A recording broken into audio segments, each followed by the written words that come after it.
Welcome to this video, where we'll break down the different types of DAX functions in Power BI. So, what is DAX?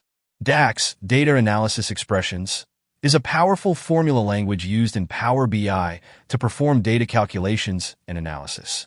But did you know that DAX functions are categorized into different types? Let's dive into each category. Number 1. Aggregation functions.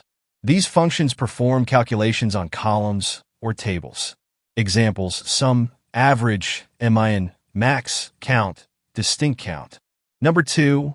Logical functions. These functions evaluate conditions and return Boolean results.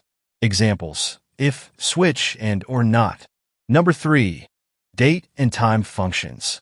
These functions help in time-based calculations. Examples: today, now, year, month, dative, edate, a month. Number 4. Text functions. Used to manipulate text values efficiently.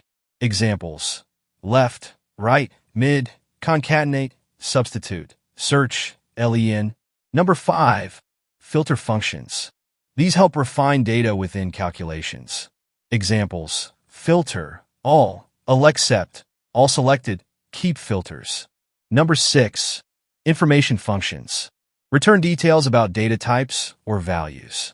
Examples: isBlank, isNumber, isText, isError, hasEnvelope. Number 7.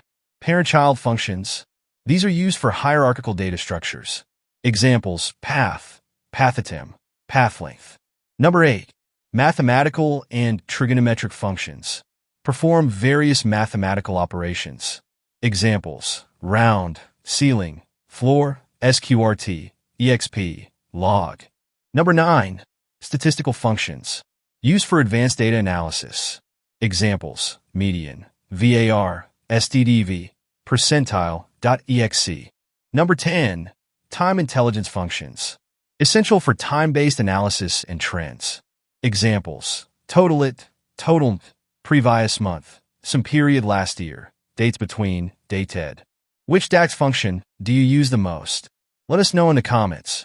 And don't forget to like, share, and subscribe for more Power BI insights.